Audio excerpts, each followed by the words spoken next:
Hi, everyone. This is Charles Hoskinson broadcasting live from warm, sunny Colorado. Always warm, always sunny, sometimes Colorado.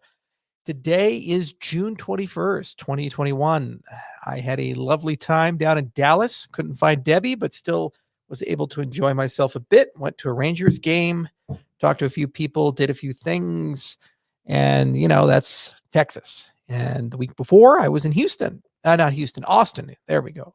On the Lex Friedman podcast. Enjoying the Lex Friedman podcast. 5 hours and 30 minutes of raw footage. After editing, it came to 4:57, which I believe does make it the longest interview he's ever done. And we talked about a little bit of everything. In fact, got my coffee right here, so we can have a fireside coffee side chat, right? Oh, that's good coffee. We talked about a little bit of everything. We talked about the meaning of life. We talked about simulation theory. We talked about video games. We enjoyed mushroom talk, aquaponics talk, and of course, a lot about Bitcoin Lightning, Ethereum, Polkadot, Cardano, these types of things. Over 300,000 people on YouTube watched the interview, and ratios look pretty good.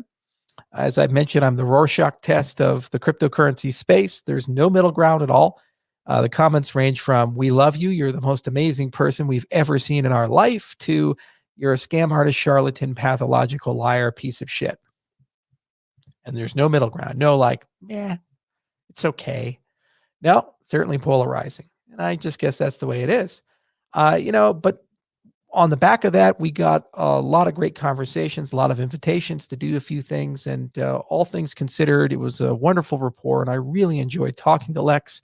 He's exactly as you would expect him to be in person. A very humble, very funny guy, and also an insanely smart and incredibly disciplined. Many of you don't know this, but he's actually a black belt, I think, in Brazilian Jiu-Jitsu, and a good friend of David Goggins. And so he's always working himself out, doing interesting things. And he did inspire me to take my physical health a little bit more seriously. I always said, I'll do it tomorrow. I'll do it tomorrow. And actually, one of the things we did talk about was fasting. And the longest fast I ever did was 14 days. That was a very long time ago. Technically 13 days and a change of hours, but almost 14. So we'll call it 2 weeks.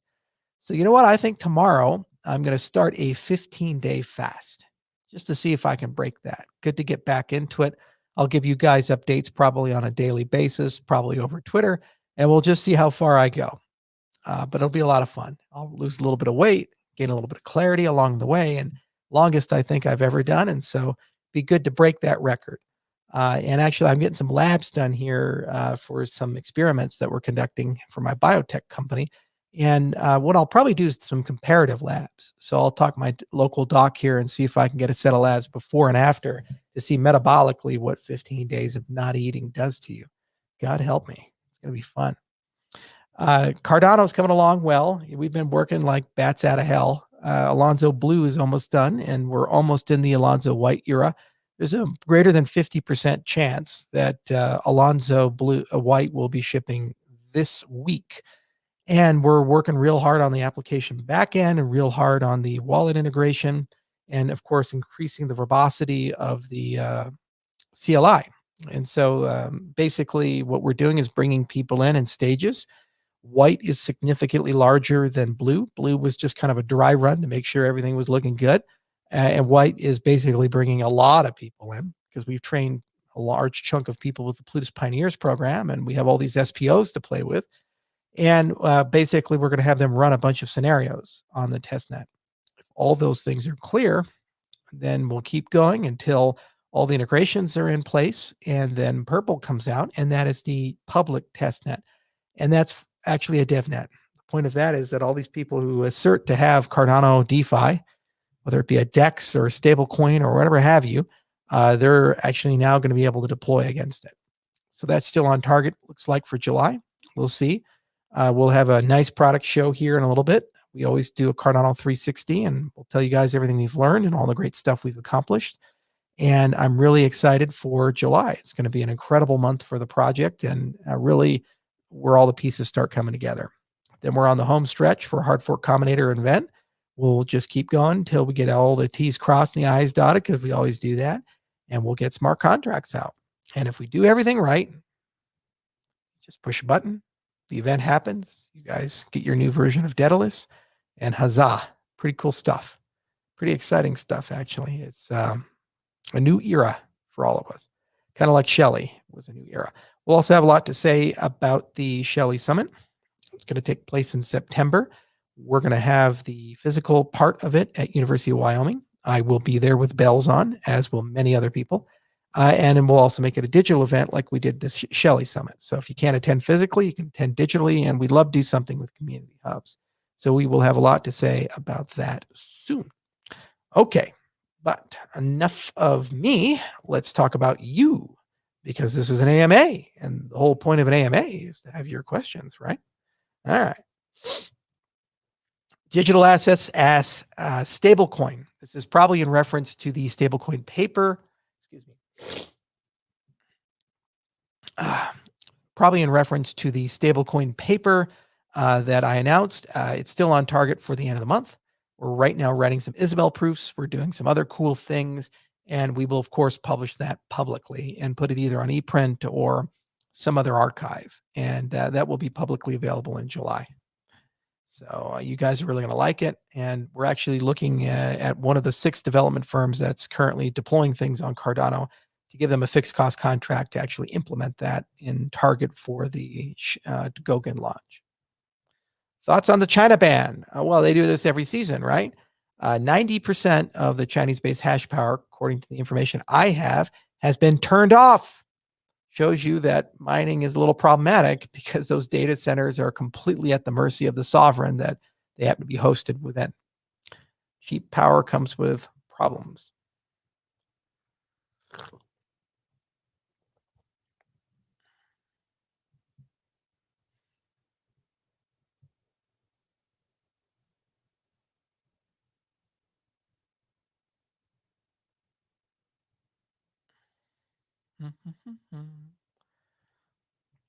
Favorite game of all time? Excited for your game company.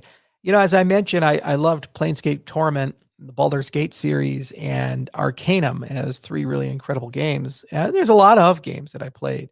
There's some games that are infinite, like Minecraft and Dwarven Fortress, for example, and they're really amazing if you actually think about how much effort and thought went into their design, and just dogged persistence in trying to keep updating them and making them exciting. MMORPGs, I remember as a kid I played EverQuest, and then a little later I played EVE Online, and there's some power to these massive social games. I mean, Diablo 2 was an incredible, legendary, classic game. And of course, the Divinity series was quite good. Divinity 2 in particular was very well done. I think example of what a modern RPG should look like. I really like the Pathfinder series as well. Kingmaker was really interesting. Pillars of Eternity were also interesting games. One more so than 2, but both of them very well written. An example of the power of crowdfunding. And then, you got a lot of indie games or oldies. Like, you guys remember Goblins or Goblins 2? Yeah. Or Freddy Farkas Pharmacy. Yeah, the old Sierra Online games. Another one of the Sierra Online portfolio was Lords of Magic. See, what makes a game special is it's a right combination of having to learn new skills and new things, seeing things you didn't expect, beauty or an environment that is unfamiliar, good writing, and also replayability, where you can come back to it again and again and see something different that you hadn't seen before. And in the 90s and the 80s, that was really a golden age of these things, because computer graphics weren't so good. And so as a consequence, you really had to focus on the plot. You really had to focus on the writing. When computer graphics got really good and game consoles came in, and it was clear that game consoles were absorbing PC games, then things started being much more commoditized. The EA Games era of game development, and those indie shops all went out of business. For example, New World Computing got absorbed into 3DO, and 3DO just ran it into the ground. And sadly, Might Magic and Heroes of Might Magic became a dead franchise, and they got acquired, and the ones after 4 were just not the same. Might Magic 9 was also terrible. and all of those games afterwards were terrible, which is a shame because those were beautiful worlds and they had so much raw potential. And Heroes of Might and Magic 3 in particular is the chess of RTS, of turn-based strategy games. It really is a game you can come back to and perfectly balanced. Thanos, perfectly balanced, as all things should be. Just don't play the fortress.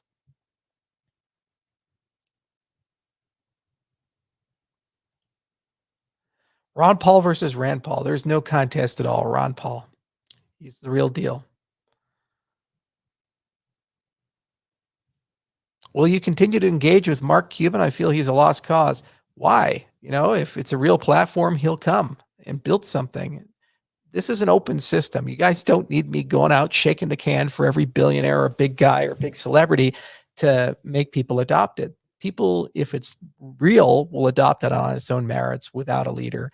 And of course, I'll be here to help and build, but you don't need me to go and get Mark Cuban. He'll get himself if Cardano does what it's supposed to do.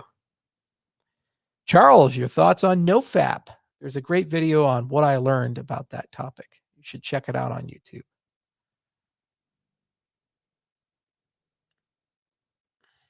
Charles, the Hello World workout. Yes, that's the round trip script that we designed for the Alonzo Blue partners. Yes.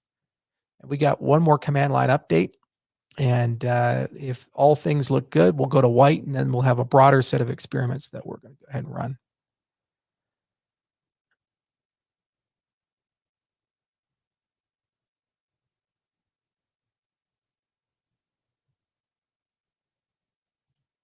Hi, Charles. What DApp are you most intrigued by its potential? Probably algorithmically generated stable coins. Those are pretty magical. You have some party take the risk and the volatility, and another party gets the stability. So there's something special there. And if those actually work, and we've done an enormous amount of work, and we think we've gotten to a point where we can do some real cool experiments, then you suddenly have solved being a bank in the sky because you can create value stability. You have stable and predictable fees, and then you have stable and predictable returns for lending. And then basically your lending premium's just the risk.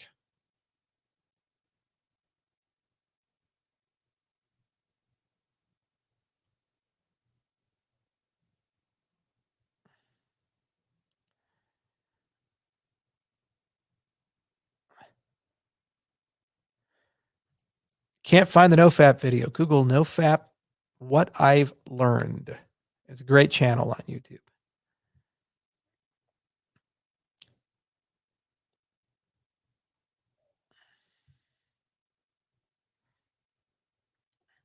Charles, thoughts on an uncapped block size? I think you should have an elastic block size based upon system level parameters that contract or expand based upon use and utility. But it is good to create some scarcity in the block resource. We're going to write a lot more about that. We actually have a guy named Philip Lazos who just joined, who is an economist and game theorist, and we keep adding to that. Charles, what is something that's significantly harder to build on extended UTXO versus the account model? Anything that involves mutable state, bank style accounting, probably a little easier to build in that world than when you're dealing with UTXO cash register style accounting.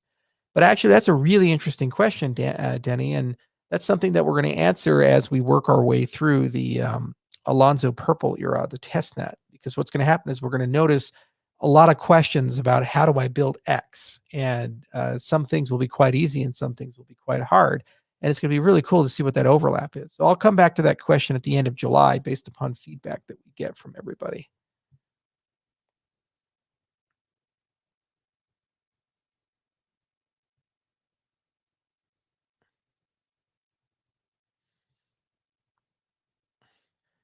Charles, what's your favorite YouTube channel? There's a lot of them, but I really like the Lex Friedman podcast.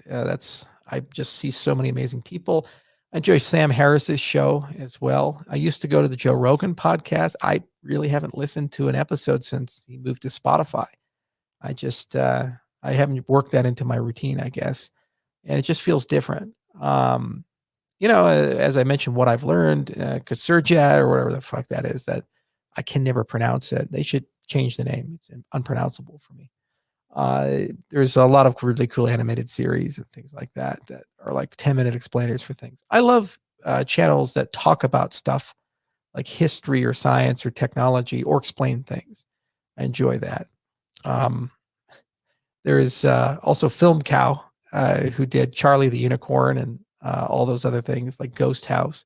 I have a hidden pleasure, a guilty pleasure there with Film Cow. He's an amazing animator and just an insanely smart guy. It takes true intelligence to be able to make satire like that.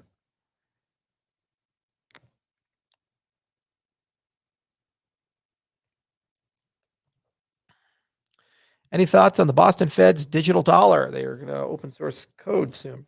Well, that's going to be a lot of fun. Probably it's going to look a lot like Algorand, if I had to guess.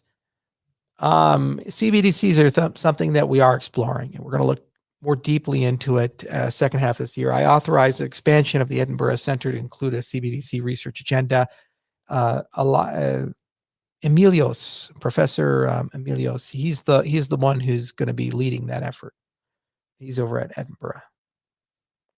I speak one language, modern consulting, and barely well. I only speak English. One of these days, I'll speak Italian.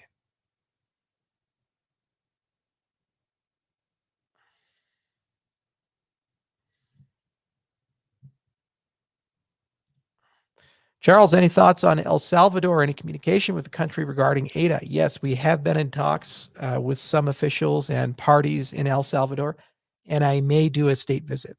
We sent out all the documentation and a request for that, and if so, we'll meet the president. But it's basically going to be in their hands. We've talked to a few people that are in that orbit, and they have definitely expressed interest in digitizing the country and going beyond just legalizing Bitcoin. So we'll get a better sense probably in the next 2 to 4 weeks about where that sits and where that stands. And if it's a proper state visit, I'll actually have a suit made and look pretty and go on over and have some fun.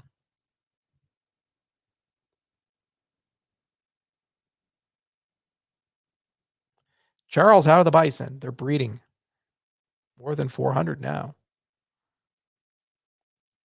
NFTs with Wolfram Alpha. Yes, sir.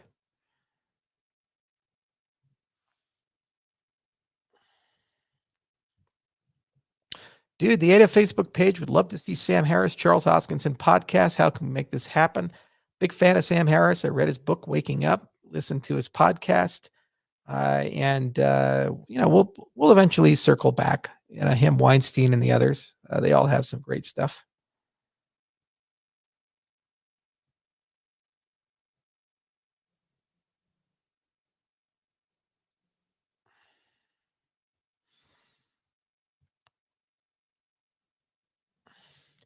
Charles, what are your thoughts on Bitcoin SV, promoted by Craig Wright? They have big blocks and are working on Terranode software. I'm curious what you think regarding that. First off, the litigious nature of that ecosystem, where if you say anything at all negative about them, or you express doubts or ask for evidence of claims, they threaten to sue you, is an extraordinary thing. Second, they seem to think that they are the anointed masses. They're probably the closest thing in the cryptocurrency space to a true cult. Bitcoin is starting to look a little culty. I mentioned that in the Miami conference, but they're in no means anywhere near what SV is. It's impossible to reason, discuss, or talk to them. They believe they have the word of God, and they're just going to go with that. And there's certainly a lot of weird partnerships they have. I think they're all transitively connected to each other, or they have similar ownership structure. And they seem to think they have use and utility, and they seem to think they understand how a cryptocurrency works. But to be honest with you, I've never had a conversation with a single developer or business that came to me and said in a serious conversation, hey, we're thinking about deploying on SV. I've had conversations with people say we want to build on ICP and Solana and Harmony One, and we want to build on Ethereum, and we want to build on Cardano and Bitcoin Cash, and you just go down the list. I've even had conversations. People want to build on Avalanche and so forth, or IOTA, and say, ask me their opinion of these things. I've never encountered, on all my years of being in the space, a single person who wants anything to do with that ecosystem. So maybe we just don't rub shoulders or not. I don't know. It's an interesting thing. I mean, the mere fact that I even took this question and mentioned this is going to provoke some form of fight with the acolytes of that religion. And, it is what it is. We wish them well.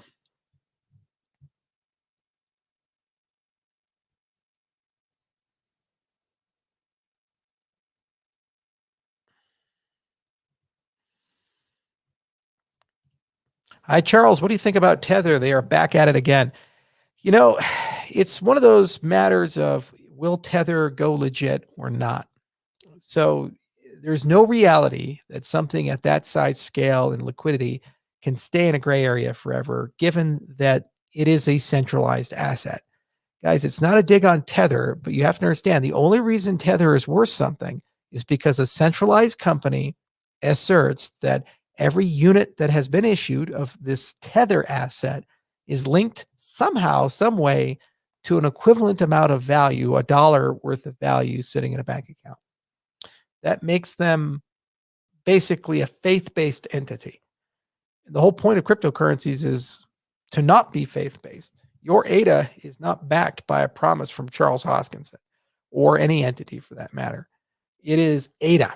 Just like Bitcoin isn't backed by some consortium or something like that. It's just Bitcoin. Okay, that's a real cryptocurrency. When you move to asset-backed tokens like Tether, then you have a situation of how do you know that the asset is really there and the promises and commitments and representations are really true. This is exactly why regulation exists. It's say, well, you can say it, but we're going to make sure you cross those T's and dot those I's because the temptation is so great not to. Small perturbations with that can result in all kinds of bizarre market dynamics. And with that kind of liquidity in trading, you could imagine millions to tens of millions of dollars being made or lost every day just based upon small perturbations if things aren't completely honest. I don't know the people who run that. They're in very different circles than I am. And they've been around the cryptocurrency space as long as I have, and they have many products and things that they've done. And there is evidence that that peg, that complete dollar backing, has been broken a few times historically. Now, it's not necessarily a problem if there's someone to make that whole and solvent, but it is a problem in that there's a breach of trust. If you say, I have X, and for every unit X, a dollar exists in a bank account, and then suddenly a dollar turns into a dollar equivalent, and then less than a dollar with an IOU, at what point have you broken the law, or you've broken faith, or you've committed fraud? That's a problem. And the issue is that is one of the most important pieces of trading infrastructure, liquidity for the entire ecosystem. It's kind of like Lehman Brothers and AIG and all these other things in 2008. There was these transitive relationships and trading relationships where if just a few of these key entities were to fail in isolation, that's okay. But in aggregate, it would cause a cascading failure in the marketplace. And that's the concern with Tether, is that there will be a cascading, exponentially increasing failure as a consequence of that asset being brought into a bad state. And likely that bad state would be a regulatory event where the regulator would shut the asset down. It would freeze the bank accounts and remove the peg and arrest the actors behind it. Now, because of its scale and prominence, it's very unlikely that the federal government would do that, US federal government. Instead, they would probably try to arrange some form of a shotgun wedding, kind of like Circle and Poloniex, to clean up the mess, to avoid a market failure. So will they go from gray to white and become a regulated entity and make US regulators happy, or somehow offshore to a point where Tether doesn't have US exposure? But it's not clear to me with a digital asset like that how you would avoid such things. So it's a complicated issue, and it's one that a lot of people seem to have a lot of concerns about. And if Tether was to collapse, it would definitely result in a major regulatory series of changes in the cryptocurrency space, much akin to when Enron collapsed. It led to Sarbanes-Oxley. And so, yeah, we'll watch it. And if I know something, I'll tell you guys. But right now, your guess is as good as mine. I'm on the outside of that like you guys are.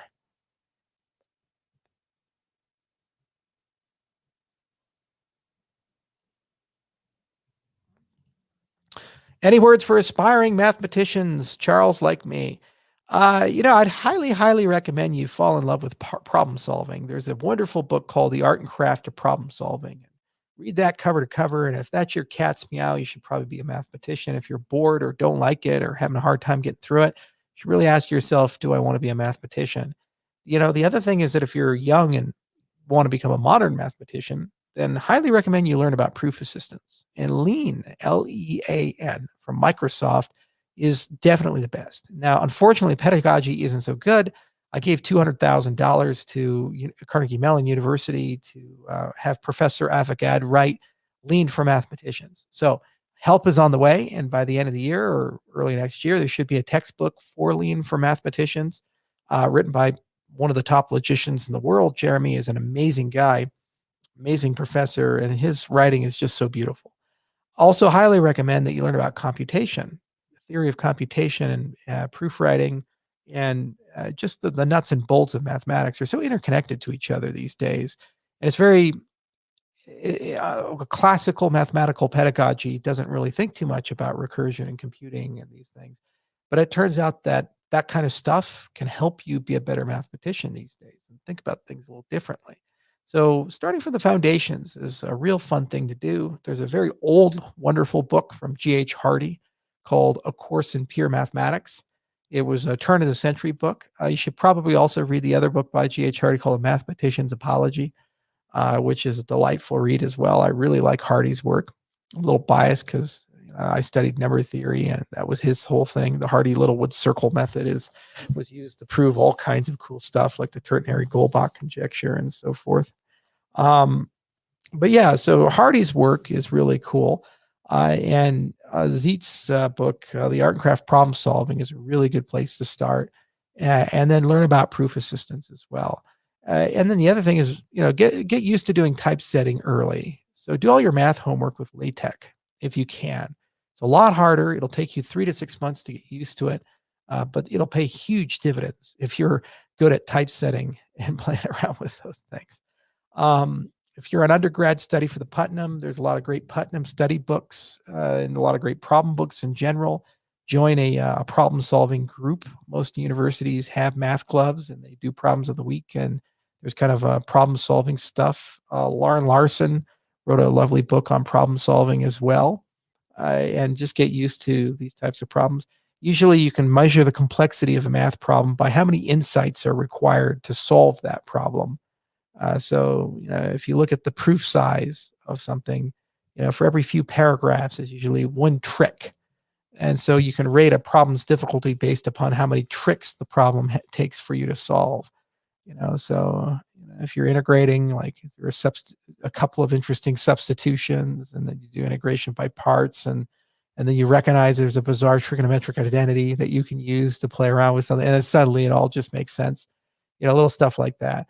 So whenever you work on something, especially if it's a Putnam problem or if it's an interesting thing that is provable and it's known to be provable, if you work for a really, really long time, get used to alternating breaks. Your subconscious will do a huge amount of work while you have some downtime. So never try to work on a problem more than an hour or 2 hours.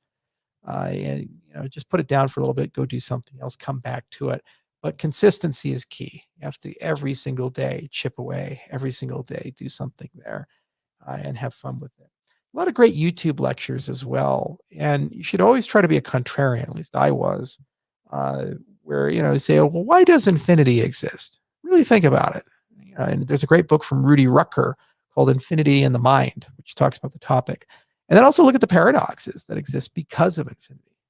Probably the most famous is if you take the infinite sum of what is it, 1 to n, I think. Yeah. You actually get like -1/12 or something like that. And there's a lovely YouTube video on it. And it shouldn't be true because that's divergent. But apparently there's a way to prove it using the Riemann zeta function. And then there's another way, just playing around with the series, to actually show that it converges. So little stuff like that, because of the existence of infinity and other paradoxes, fun to toy with that. And again, if this doesn't make sense or it's boring, then it's not necessarily the case you wouldn't be a good mathematician, but you always have to beg the question, Well, your passion seems to be somewhere else, perhaps more applied or not. Mathematicians are obsessed with playing around with things, toying with things. They really care deeply about different ways of thinking about a problem. So it's not good enough just to prove something. You have to ask, well, can I prove this with a picture? Can I prove this in a different field of math? If I have an analysis proof, do I have a topology proof that can also do that? And also elegance. So if the proof is highly technical and lots of pages of prose and a lot of delicate manipulations, then it's unlikely that that's the optimal proof. Almost always you can refine, like Andrew Wiles' Fermat's last theorem, a huge proof. The modern day version of that proof, since he proved it in 94, is much more concise and much more beautiful. So little things like that. And if that's not what you're interested in, then you're at least not going to be a pure mathematician. Best of luck. It's a dreary field. But it's cheaper than institutionalizing people. Charles, are the allegations true that you're a lizard person? No, no, no, no. Not a lizard person. I'm with the snake people.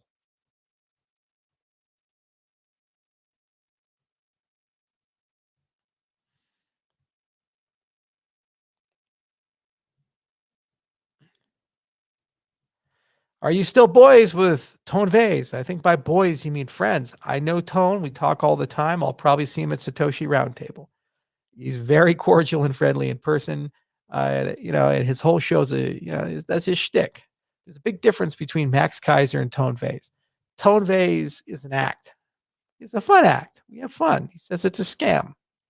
Max Kaiser is crazy. Charles, what's your favorite dad joke? I'll come back to that. We'll throw one in.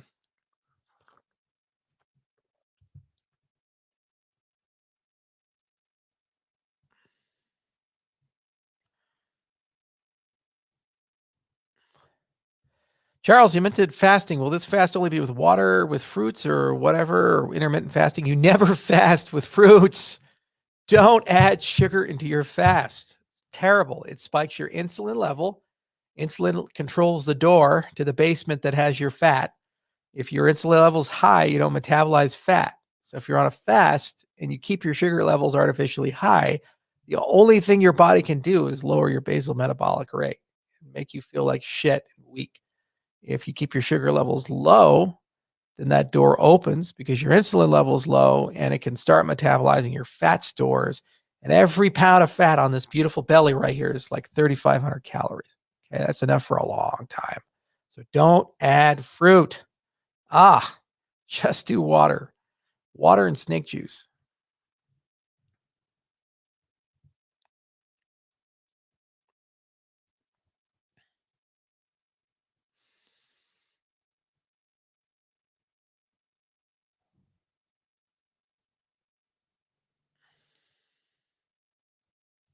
What's your favorite mushroom? Lion's mane.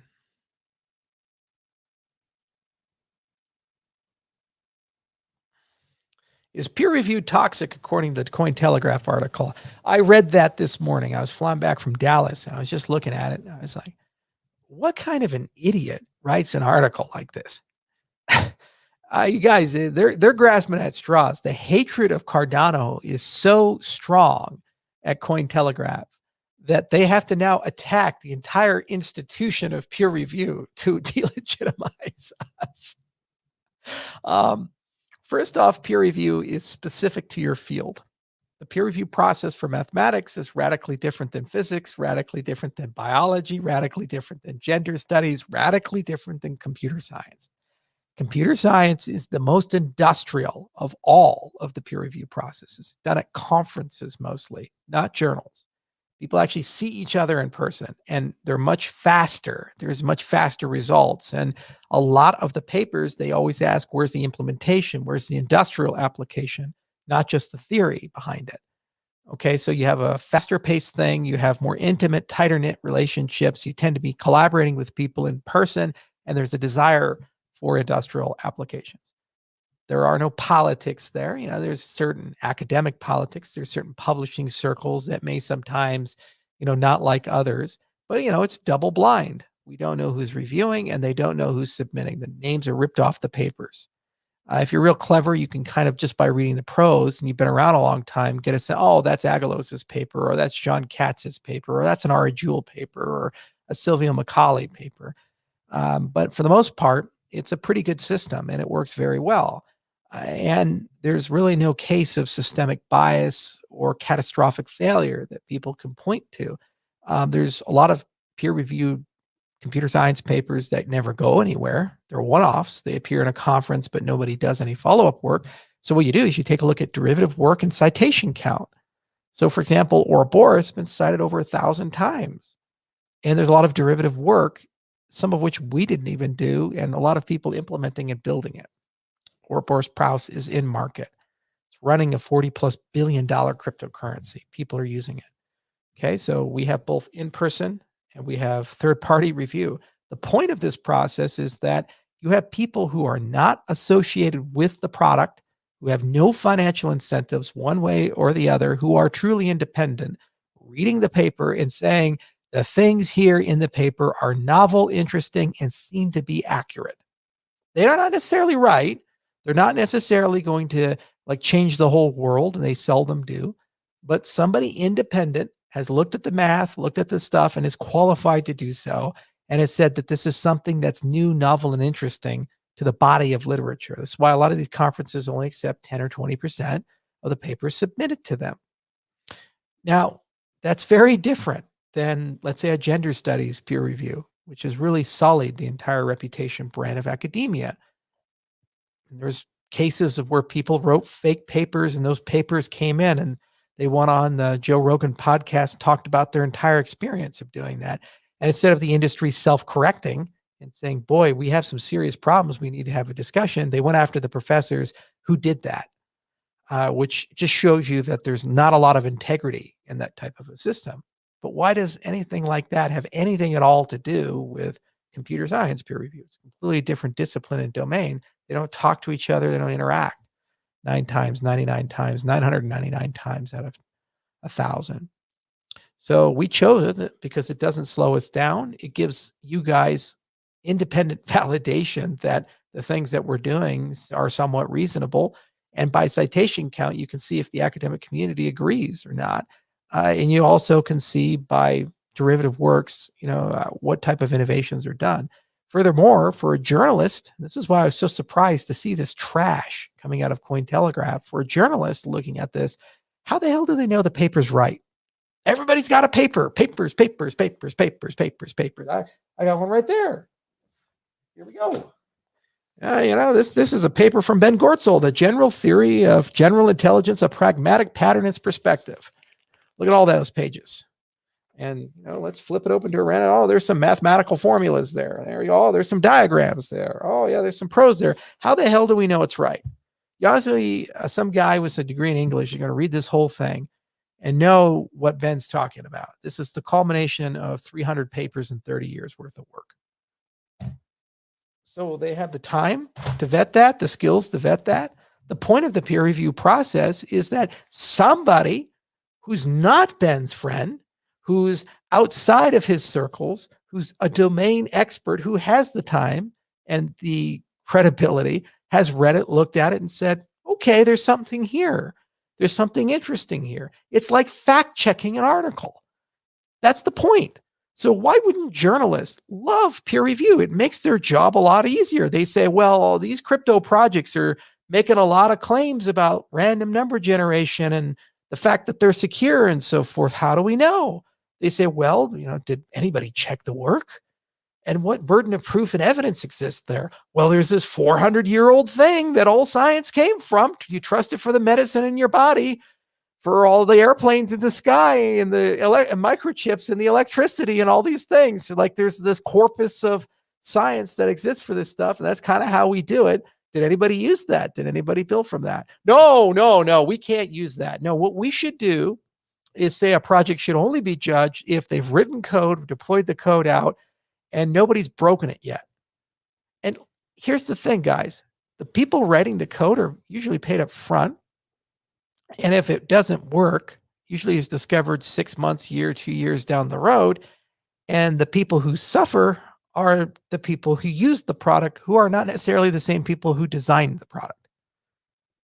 That's like saying monorail, the Simpsons episode. You pay the monorail guy up front and Homer gets to be the conductor. I mean, what kind of idiocy is this? But apparently that's what Cointelegraph thinks. Although they said his views don't necessarily represent the views of Cointelegraph, but okay. Maybe I can write an article then about it. Yeah, it's just noise and garbage by people that don't know what they're doing. The other thing is, where do you get a decentralized brain from? I can't do this forever, guys. My scientists can't do this forever. If we're real, we're going to be here in 100 years. So who's going to be doing this 100 years from now? If we incubate this into the academic world now, it's going to grow like a weed, and the science of Cardano will be an academic discipline, which means people will get their PhDs and do papers and write papers on the NSF's dime and DARPA's dime and the EU's dime and the government of China's dime, the government of Japan's dime for centuries on the things that are important to our ecosystem, not because we paid them or asked them, but because they want to get tenure. And it's interesting. And by the way, that's linguistically neutral, culturally neutral. It's all across the entire world. That's what you get when you open up the peer review world and you make it attractive and sexy to do academic research in a cryptocurrency and show that you can get tenure from these types of things. It's just simple. And that means you get more decentralization, less cult of personality around a founder, and no reliance on a lone genius trying to figure out all this shit. Doesn't that sound good to you? Honestly, think it through. Or we could just write some code and hope the code works. Ugh.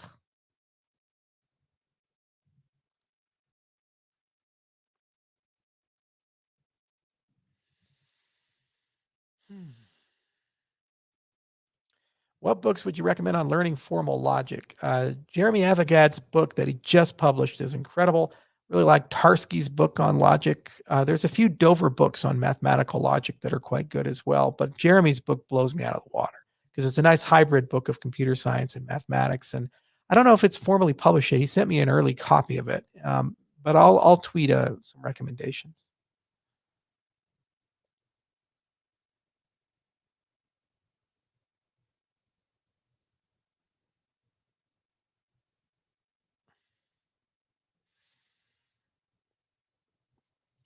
Who are your favorite comedians? David Chappelle and George Carlin.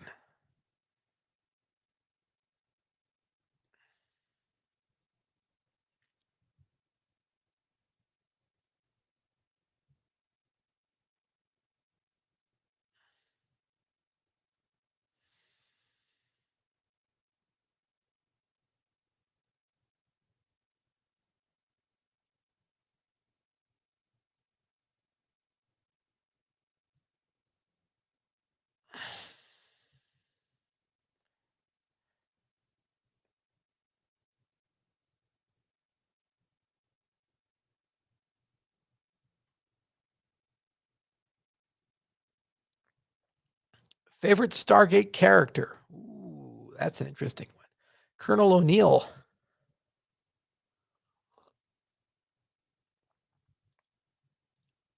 Rick.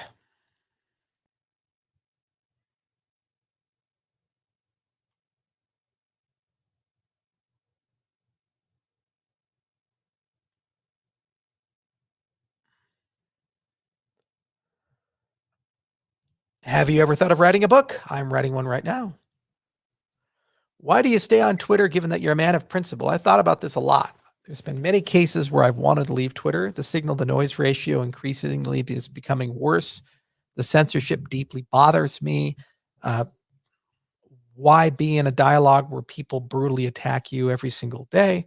But it also gives me an opportunity to reach out to people. I've met amazing people over Twitter, and we've done some really cool things, like when I sold some tweets to help people out. So net, I think it's a positive. But I think that the way I use Twitter has to change necessarily over time, especially now that I have more than 500,000 followers and there's a lot more stakes. Like, for example, if I tweet something and it's the wrong thing or the right thing, depending on who you ask, it actually usually becomes a story. It's pretty amazing. So when Elon tweets something, it's on Bloomberg. When I tweet something, it's on like crypto media. But we're almost to that point where it gets on Forbes and Bloomberg. There's actually been Forbes articles written based on my tweets. I was like, God, guys, must be a slow news week.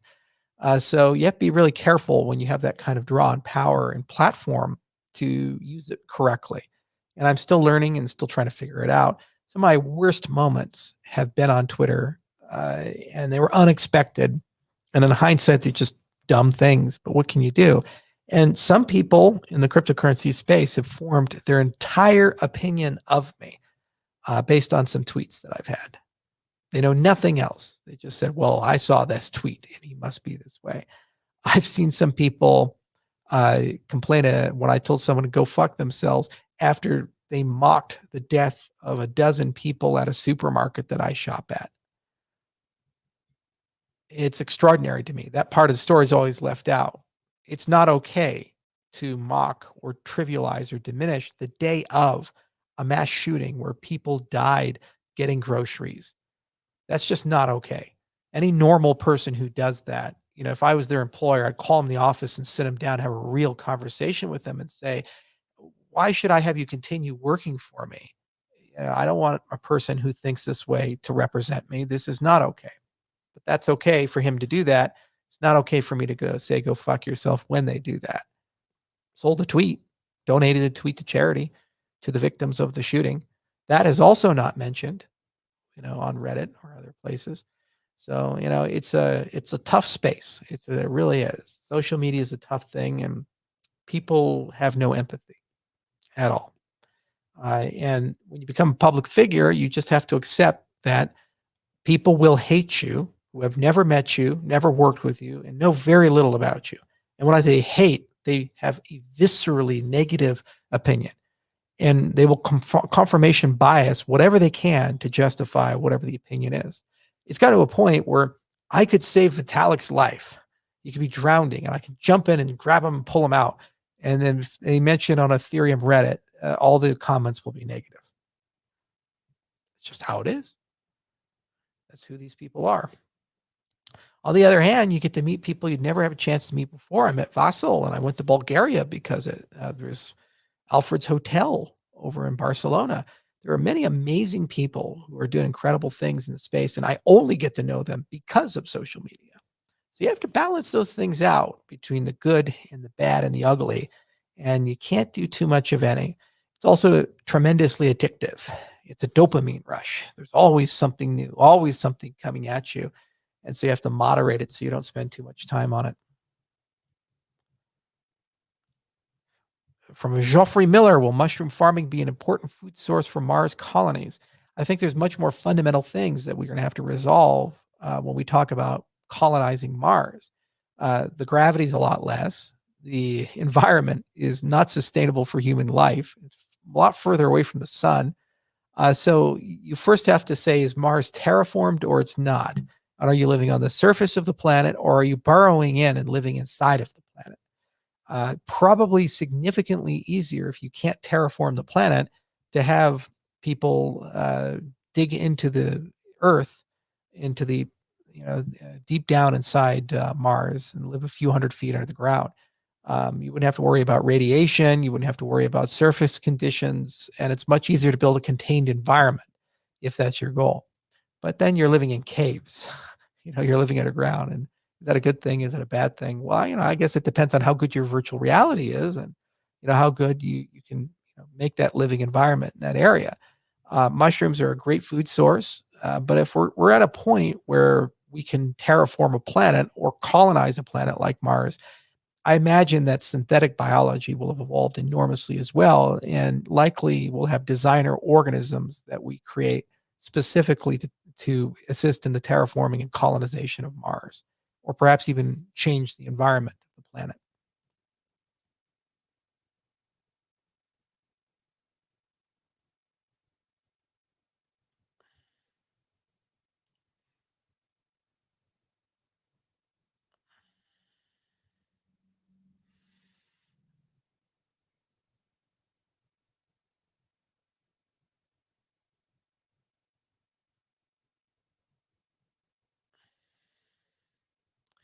Charles, what do you know about proof of burn? We wrote a paper on proof of burn.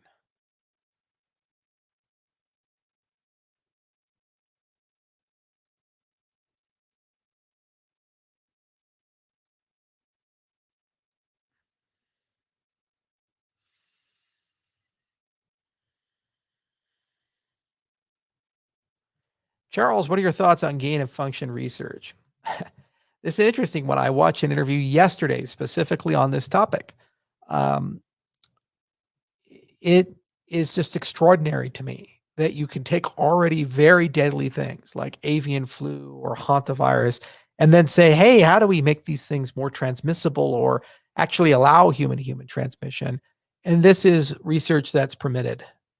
It makes no sense to do that because you ask yourself, okay, let's say you're successful and you learn a few things. What have you learned? You've learned how to make pathogens worse, and maybe you learn a little bit about how those pathogens work. Is there anything there that you would learn beyond what you would learn in a computer model? Maybe a little bit, but are you infecting humans? No. So you really don't know how these things work on humans.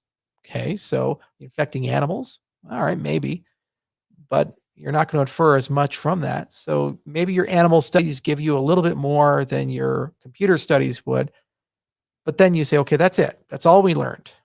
On the other hand, on the other side of it, if it leaks, you have killed 1 billion people. And this is a good idea. This is something that's just amazing. I mean, look how many people died from coronavirus. Probably was a lab leak more that we look at it. And it wasn't a very deadly virus compared to the family of all diseases that could affect from a pandemic. Imagine if the case fatality rate was 12% or 15% with coronavirus. We would have 50 to 100 million people die from that. Society would collapse. Store shelves would be empty. Another 50 to 100 million would die of starvation and war within the first year from a pandemic of that nature and scale. We might even have a world war or something like that. That is what gain of function gives you. And the problem is that even if you have one facility, it's amazing and everybody's doing it the right way. It's a game of numbers. The more research you do at the more facilities, the higher the probability, however small it is, that somebody's going to get it. Don't believe me? Look at the lottery, Mega Millions and Powerball individually. Guys, if you buy a ticket, you're not going to win. I'll say that with absolute confidence. Yet, every few weeks, every month or two, we have a winner because enough people buy enough tickets. It happens. So even if you have a very small per event chance of a lab leak over time, and you can Google lab leaks at level 4 labs, level 3 labs, from hoof and mouth to other things, it's happened. So does it make any sense at all to say, let's go create these mega dangerous, mega death pathogens with gain of function, and then at the same time, keep building more facilities and doing more of this research?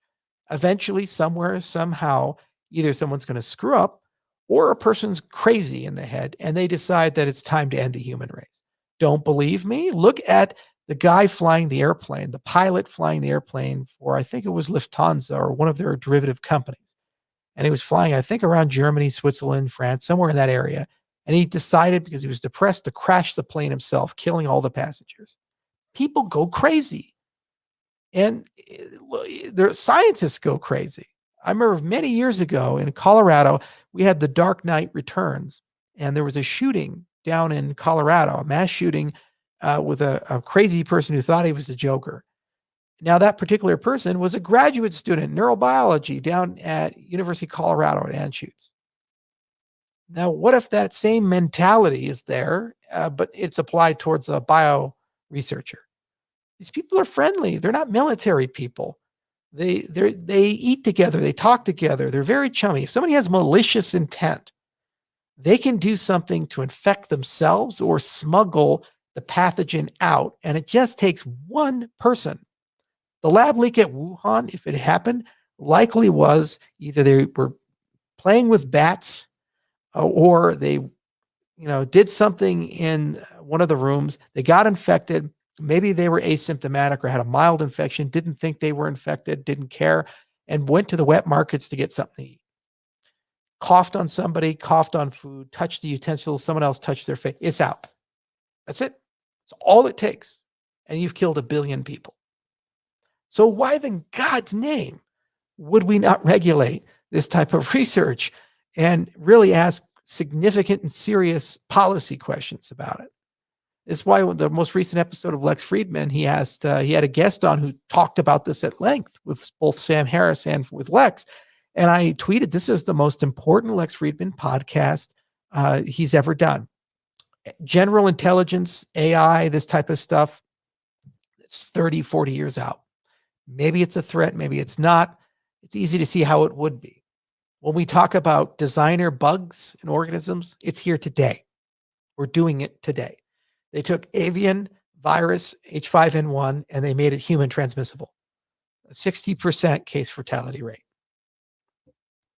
And they did that in 2011. Okay? Look at how far the field has evolved. It's madness, absolute madness to fund this and not regulate this. It is one of the biggest existential problems.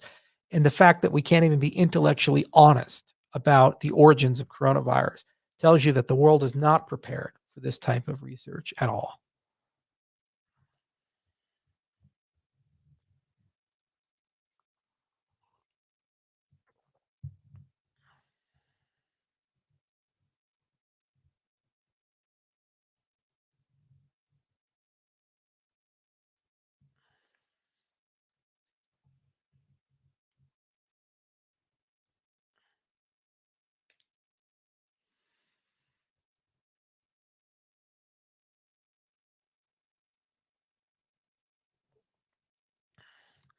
Charles, who do I get in contact to learn more about your biotech company? I work in the field, want to learn more. We will have a website at some point. I will put it up, and when we do, I'll send you that way. Right now, we're kind of in silent mode.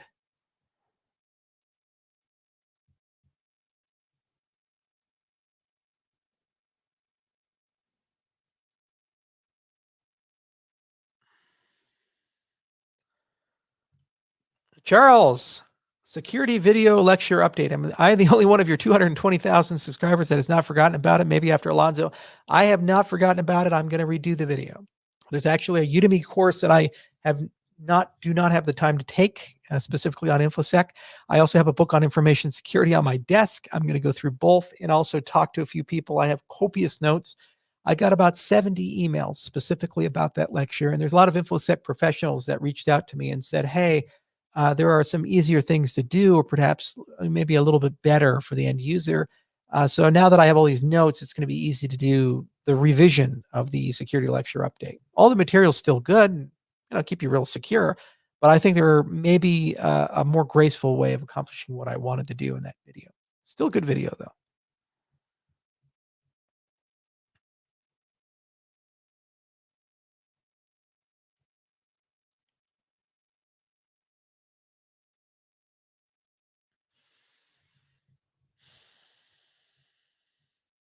Are we entering a bear market, Charles? Actually, we've been in one for a little bit. Doge has lost 70% of its value in the last 60 days.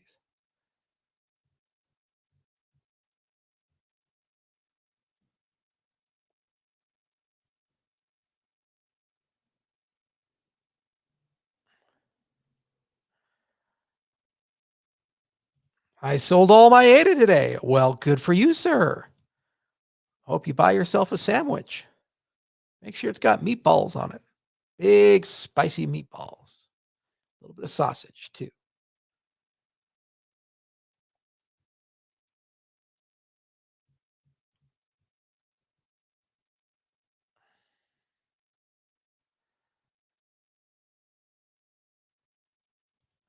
Do you like to play poker? I'm learning all about Texas Hold'em. I bought some books on it. I'm terrible at it, though.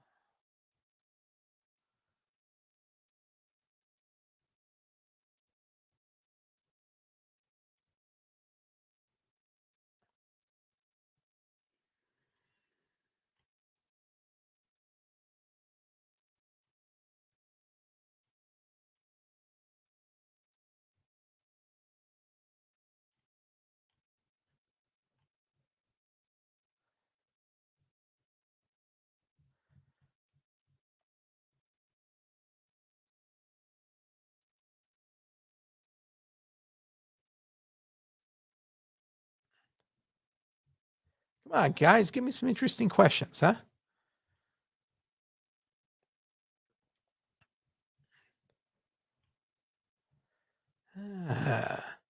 Charles, have you been to Peru? Yes.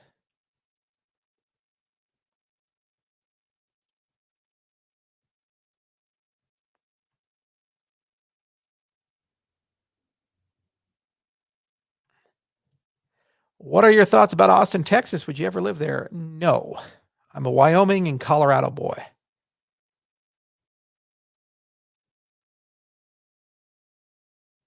When are you doing Joe Rogan? Rogan after Gogan.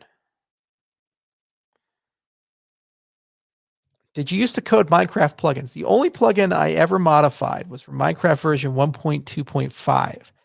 And I modified it so that I could grow. So they had these wheat plants, and I changed all the skins on the wheat plants because the mod was to grow diamonds. So basically, you could plant diamonds, and they would sprout up, and you could harvest them like you would wheat. And I changed the texture on it, and I added this beautiful little teal and made a little red at the top, and so forth. Made it really cool with Photoshop, so that I could then differentiate it from regular wheat inside the game. That's the only thing I ever modified. It didn't require a lot of code and it didn't require a lot of work. I did spend like 4 hours playing around with, learning how to change things in Photoshop. Actually, I think I did that in GIMP because at the time I had a Linux setup. And so, yeah, there we go. That was the only Minecraft plugin I ever played around with. Did anything. That was a very long time ago, version 1.2.5. Probably like 6-7 years back, maybe longer.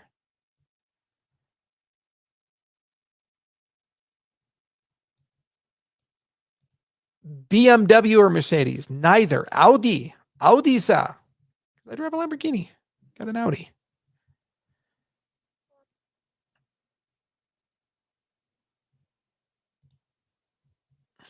Could Scarlet Witch defeat Thanos with Gauntlet on her own? No. The whole point of Thanos with the Gauntlet is Thanos is undefeatable. Literally, he just does this and he can kill half the universe. So he can make any set of people in the half set that dies. No exceptions.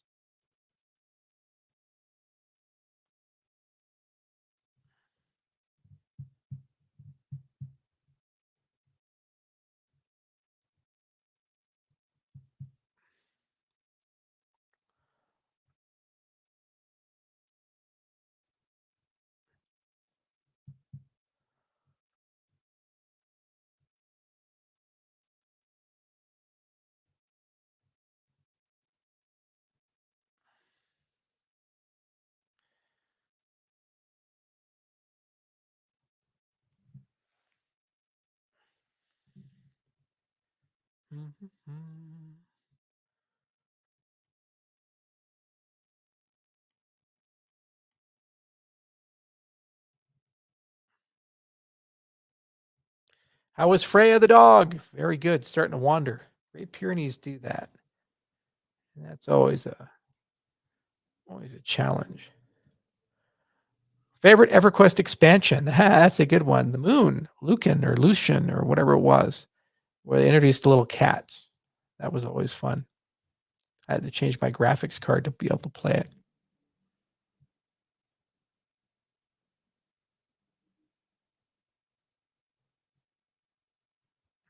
Do you drink coffee? I am literally drinking coffee right now.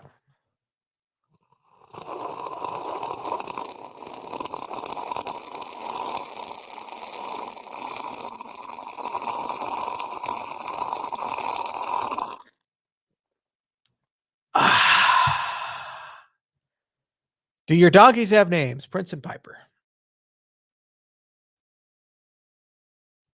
Mark asks, how was your flight? It was a good flight, strong flight. Had some fun.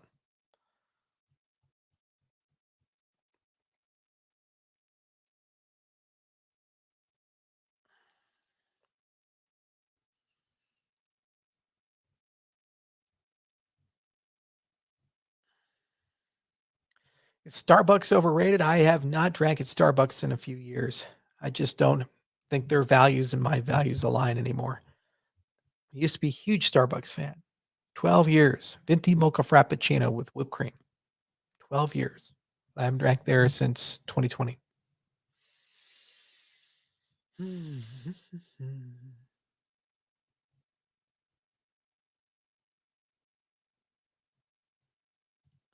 Charles, will you do another TED Talk? Yes, I will. Once all my work is done, it'll be my bookend. After we've done all the Africa stuff, I'll be like, guys, I told you we were going to do it, and here's what we did. You're like, wow. Are you interested in the new Diablo 2 Resurrection? Absolutely.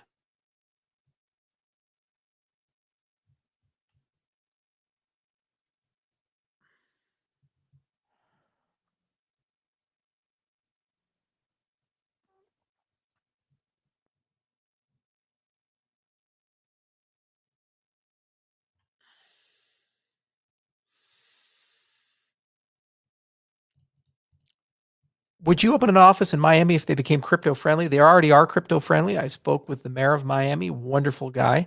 And there's a good chance we may locate the C Fund headquarters in Miami. Right now it's in California.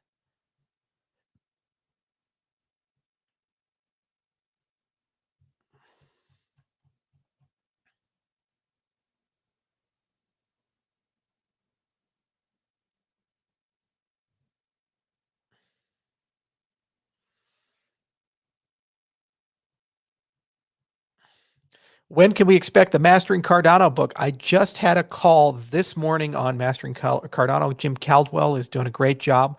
I'll go ahead and tweet on the back of this a screenshot that I took from it, which was a really cool screenshot. We were going over the table of contents. Phil Wadler was there. Simon Thompson was there. And it's really comprehensive right now. And we're trying to decide if we want to write a 1,200-page book or maybe cut it down a little bit or make it a volume or something like that. But Jim's the right guy for it, and they're working their way through it.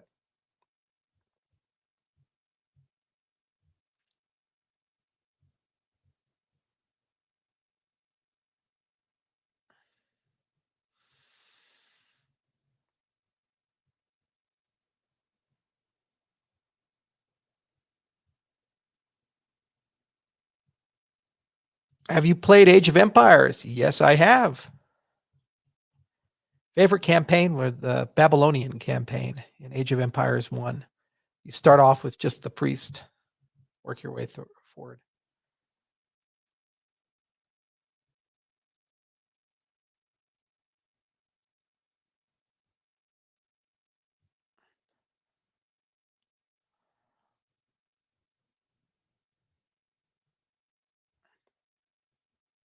Why is Bill Gates buying so much land? It's a really good hedge against inflation.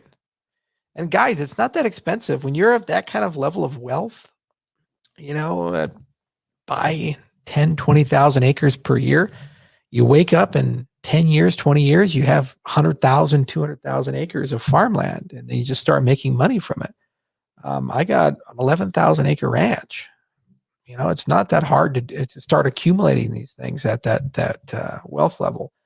So there's nothing conspiratorial about it. It's just land tends to hold itself well against inflation, and land produces revenue, and that revenue is proportional to the value of goods. So if dollar collapses, you have a lot of wood or agricultural output or something on the land that produces value. It will be always relative to what the buying power of the dollar is at that time. So if you have $100 billion like Bill Gates does, you're going to put 10-20% of that into something real estate related or equivalent, just as an inflation hedge to preserve the wealth that you have. Now, the downside is it's not liquid. And if the sovereignty fails, in this case, the United States, then of course you lose the land. Talk to all the farmers in Zimbabwe who got screwed.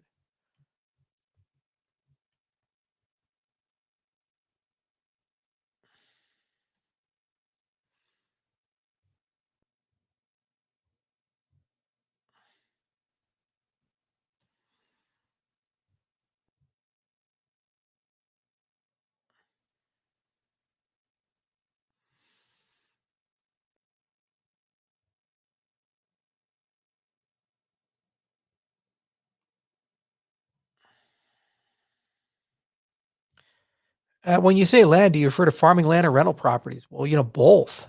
It just depends on what your shtick is. Are you active or passive? And do you have the skills necessary to manage it. The more active management hands-on you can be and the better you are, the better the returns will be. But obviously, the less time you'll have for other things.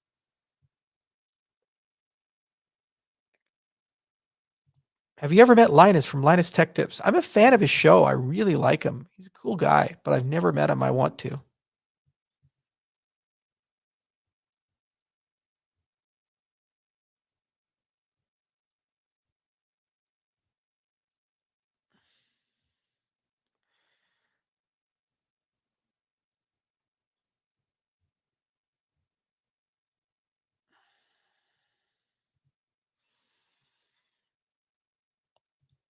Charles, how do you like Switzerland? With love from Basel. I love Switzerland. One of my favorite cities is Meierskoppel. It's a small little town. I have very pleasant memories walking around there. Lucerne is great. And Zug is great. Zurich is great. It was a special time in my life.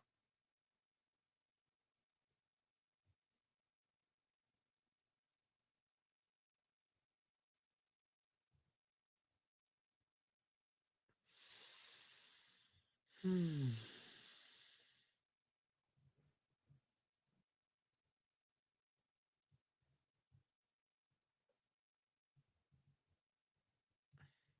Which second found successor chapter is your favorite? That's a very Warhammer 40K question. Well, obviously, that's the Blood Ravens, right?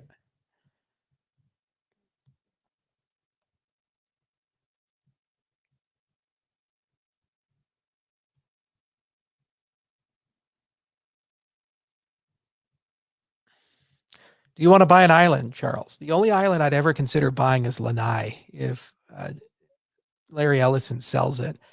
Because I grew up in Hawaii and I grew up on the island of Maui, and Lanai is one of the few Hawaiian islands that's still private. And I would love to buy it and make it public. As a native Hawaiian, islands should be open. They're here for the people. Hawaiian Islands should not be private.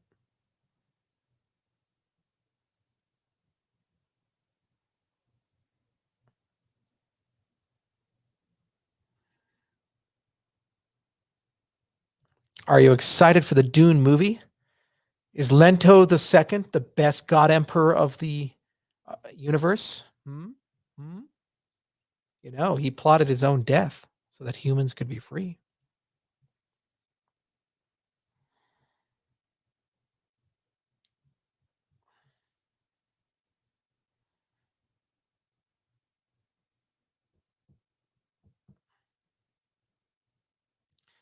Do you like the Beatles? Well, if I really had to think about it, I'd have to take a ride in my yellow submarine and I'd lament on the fact that I'm a rich man.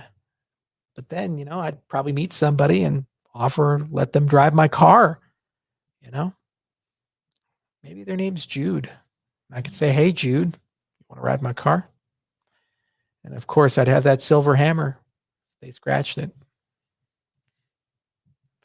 Dad joke. I gotcha.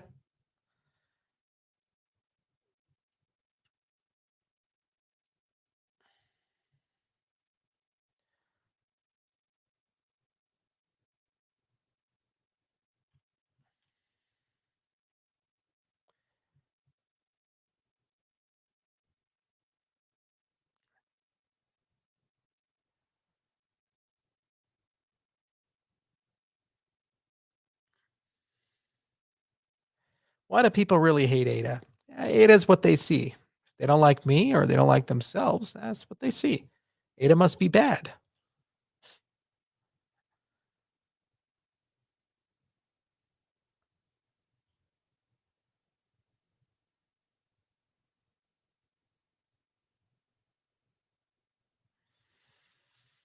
Hmm.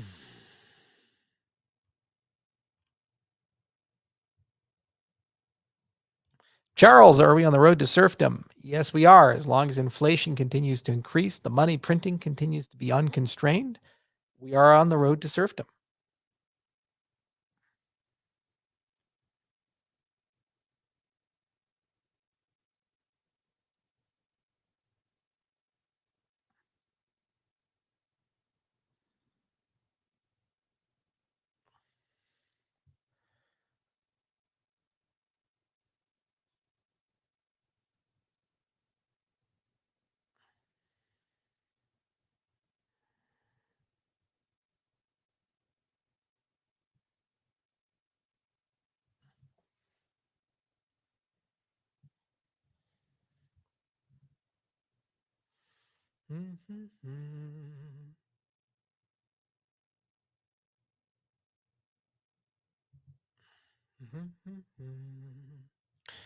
Do.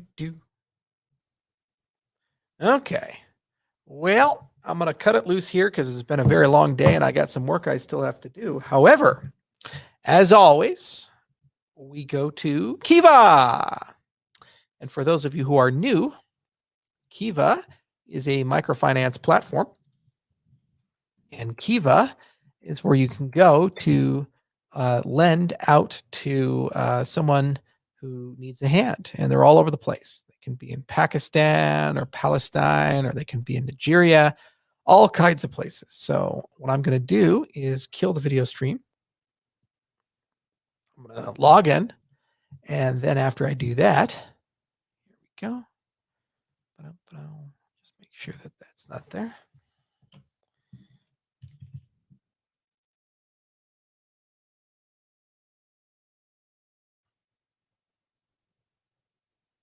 Yeah. Sign in with Google.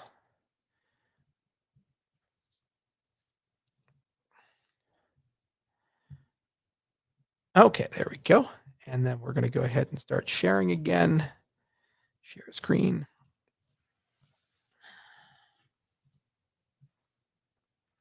Okay, so go over here and we can take a look. The amount of money lent, and we have $294 available to loan. I have about $3,968 out. These are all the different people that I've lent to: Gary and Annalisa and Adzoa. Yeah, we have a group in Senegal: Rosa, Mananya, Antonio, and Sopik. All right, so let's go somewhere. So let's take a look at lend. Let's pick a region. I don't know. Where should we go today? How about Central America? Let's take a look at El Salvador, since they've been so kind to the cryptocurrency space. Let's see what we got here. All right.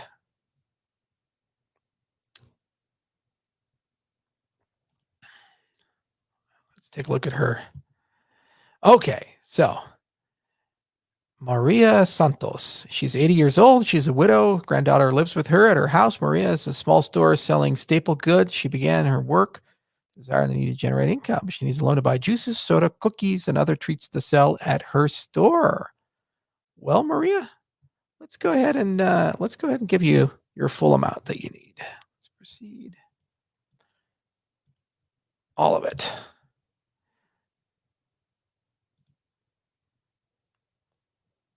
And how much credit do I have left? Okay, there we go. And let me stop the screen sharing real quickly so I can log into PayPal. I always like scaling Kiva.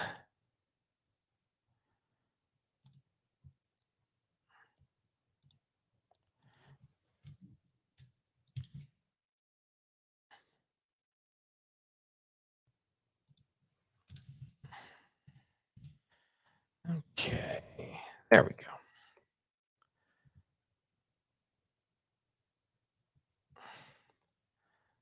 And we'll go ahead and share again. Okay, so there we go. Maria Santos. We just gave her her loan. Go back to our portfolio.